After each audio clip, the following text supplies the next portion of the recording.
کہ وہ یعنی بینک مینیجر سے یعنی اس چیک کے حوالے سے جو بھی یعنی ان کی فارمیلٹی ہے اس کے بنیاد پر آپ کو جو ہے لیگل نوٹس بھیجے گا، اور جو ہے 14 دن کے اندر آپ نے کیا کرنا ہے، جس نے یعنی چیک ایشو کی تھی اس کو یعنی کیا کرے گا، لیگل نوٹس بھیجے گا کہ بھئی آپ نے جو چیک مجھے دیا تھا، ایشو کیا تھا، وہ ڈس آن ہو گئی ہے۔ تو اس وقت جس نے ایشو کیا تھا اس کی ذمہ داری ہے وہ 14 دن کے اندر جو ہے اس کی اپنی ذمہ داری فلفل کرے،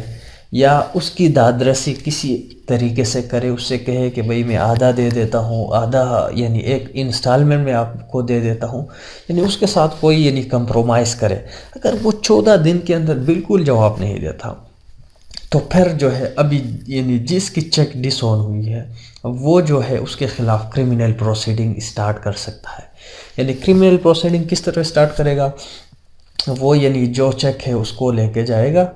اس کا ایک کاپی بنائے گا اور تھانے میں جائے گا اور ایف آئی آر جو ہے کٹوائے گا اس کے اوپر 489 F کے نیچے۔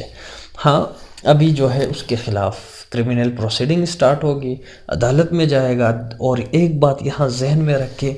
اور یہ جو جرم ہے یہ ناقابل ضمانت ہے، نان بیلیبل،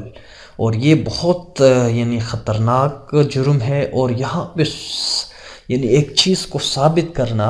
اپنے آپ کی دفاع کرنا بھی یہاں مشکل عمل ہے۔ یہاں پہ ہم نے اکثر دیکھا ہے کہ لوگ 10-15 دن تک ان کی بیل نہیں ہوتی، یہ انتہائی غور کرنے کی بات ہے۔ بہرحال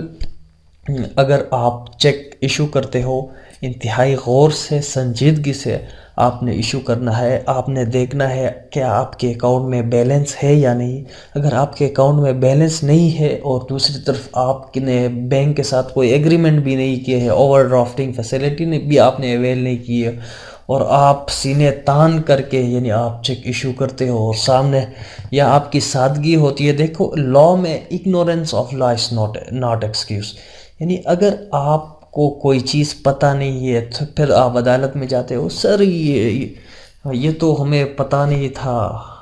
میں نے جو ایشو کیا تھا۔ دیکھو قانون آپ کو یہ نہیں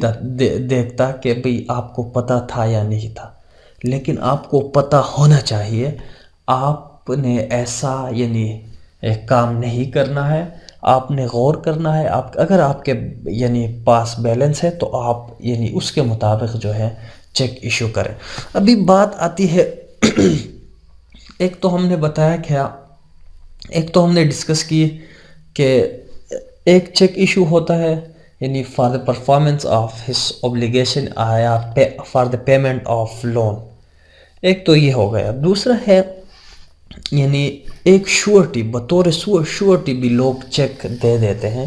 کہ بھئی یعنی ان قرضوں کی ادائیگی کے نسبت میں آپ کو یعنی شورٹی ضمانت دیتا ہوں کہ میں آپ کو یہ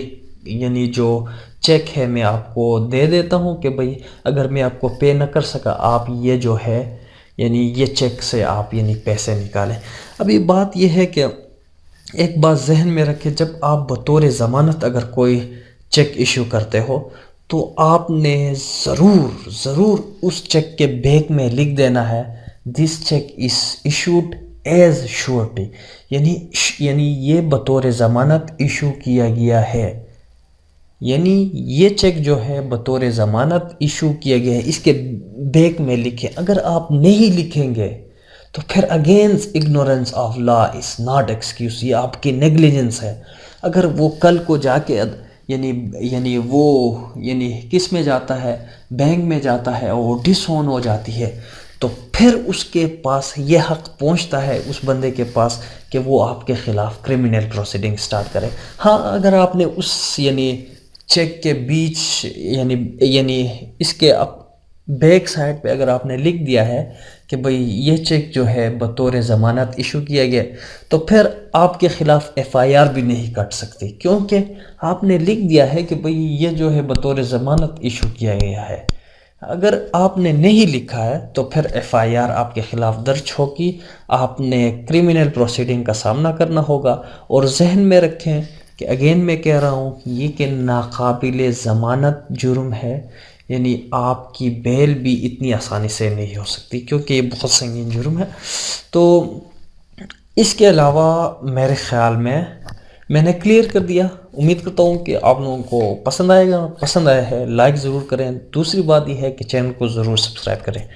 مجھے دیجیے اجازت، بہت سارا خیال رکھیے. اللہ حافظ، بائے بائے.